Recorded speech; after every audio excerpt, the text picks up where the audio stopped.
Hey everybody, this is David at Homestead Hacks. I'm out here tilling up the soil. Today is March 9th, I believe, Monday, March 9th. And what we're doing, I got an old Troy-Bilt here that I bought off my father-in-law, and he owned this thing since way back in the 70s. It's an 8 horsepower Kohler engine, I believe. Yeah, 8 horsepower Kohler. And I tell you what, this thing, even after a long winter with the old gas sitting in there, which I know I should have put stabilizer in there, but I didn't. It took about 5 or 6 pulls total, and it started up. And this thing's been like that every single year. It fires up easily. And now for the rest of the year, usually I'll choke it, pull it, and it'll fire, and I'll take the choke off of it, and it'll run. It's that good. These old-timey Troy-Bilts are really good, and it's worth its weight in gold, I tell you. But anyway, I went over this one swipe so far, and one little trick to tell if your soil's ready enough, good enough to till, as far as moisture content goes, is grab your ball of dirt like this, and if it doesn't crumble, if it doesn't make a ball, it's too dry. And if it doesn't crumble back up, you're way too wet. Now, this is kind of borderline here. I mean, even you can make a good solid ball here, and it does crumble up. It is a little damp. I'm gonna keep going with this. Another sign that you can tell is look at your tractor tires or your tiller tires. It's sticking a little bit, but not too bad. So we'll just keep going. And what I want to do, I want to try to get out 3 rows of sweet corn. I'm still debating which variety to get. I may get ambrosia or peaches and cream. I'm not sure yet. And then I want to put, for now, 2 rows of Kennebec potatoes, probably on towards this side here. This was my old garden spot, and I've not had this tilled up in about 3 years, and I've been mowing it ever since. But even being that long, I went over this one time so far, and you can see how well it chopped up. This is some good quality soil down here. It's sandy here in North Georgia. We have a lot of sandy soil. It is mixed with a hint of clay, and it can harden up after a rain, like a crust on the very top of it, but it's not that bad. And we'll just keep going with this and see how it goes. Okay, we got the soil tilled up pretty good, and I went far enough across to put in 2 rows of potatoes and 3 rows of sweet corn. And it is chopped up. It's down about 6-8 inches, I guess. I went across this probably with a tiller probably about 5 or 6 times total. And what I got here is, and I always do this because I like a straight line. And some people will say, well, your vegetables will grow in a crooked line too. Yeah, they sure will, but try to run your rototiller in between that crooked line.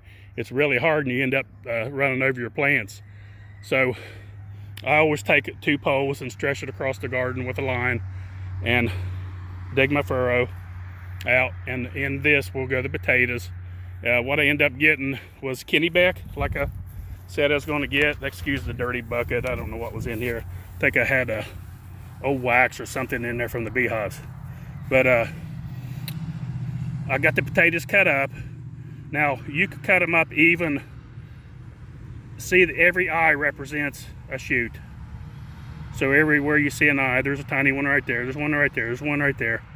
So what I'll do, I could cut that up even further, but I didn't, because and what I'll do is, some people put these about 1 foot to 18 inches. I like putting them a little bit closer.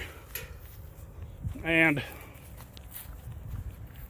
what I'll do, and I won't film this whole process, I'll get down through here and I'll put one there about a foot apart. I'll put another one and do that all the way down through there, just like that. And then I'll bury that row up And then, or before I do that, I'll actually move my stakes. And when I do these, I always use my own feet, because my feet are probably about 13 inches long. Well, these are size over 12, I think 12 and a half shoes, but if you measure the shoes, they're about 13 inches. So I'm getting at least a foot on each step. I go 3 steps, and I'll put a stake right there. So I'll put them 3 foot apart in these rows of potatoes, in the same way with the corn. I usually go pretty much 3 foot with everything. It gives me a lot of room with the rototiller to go in between the rows. And so that's pretty much it on this video. I'll just do this all the way across. The corn I end up getting, oh yeah, I forgot to tell you, I did go with Ambrosia. Ambrosia is a very good corn. I end up getting a pound of it. And I also have some onion sets to put out. They're yellow onion sets. So I'm gonna put them on this side. And then what I'll end up doing as the season gets warmer, I'll end up putting squash, cucumbers, and stuff like that probably on this side. And then as I go across, I'll probably put 3 more rows later on of some corn. Try to space them about 3 weeks apart, about 3 more rows. And then on the far end, I'll plant stuff like pumpkins, fun stuff, you know, gourds or whatever, stuff like that. And I still got room to expand down if I want to, or I can come across here to this side as far as I want as well. Now the soil, like I said, it was kind of borderline wet, but the deeper I got, it actually even got better. You can see we're down about 6 inches probably. And see how it crumbles? It's not like a mud ball that holds together. So that's just perfect. If you ever want to test your soil out, just make your ball like that. If it don't make a ball, remember it's too dry. And if the ball won't crumble apart like that, it's too wet. And then also keep a track of your tractor tires or your rototiller tires. Mine stayed pretty dry the whole time, so it done pretty good. Okay, we're back. It's the next day, and we've got a lot of rain last night. What I ended up doing is I got all my onion sets planted on this row here, all the way down, and I got 2 rows of potatoes and 3 rows of corn. So I plowed up just the perfect amount to get everything in the ground that I wanted to. It's raining right now. It's been raining, and I knew it was going to start raining today, so I wanted to hurry up and get it in the ground. Like I said, I'll continue over here in about 2 weeks, put 3 more rows, and then on this side, I'll probably reserve that for fun stuff like pumpkins and squash and Indian corn. And then on this side, like I said, I'll have like squash, cucumbers, all the warm weather crops that I'll have to wait on. So, and then what I'm going to do, I'm going to come back and fertilize this when I get a chance on my next days off.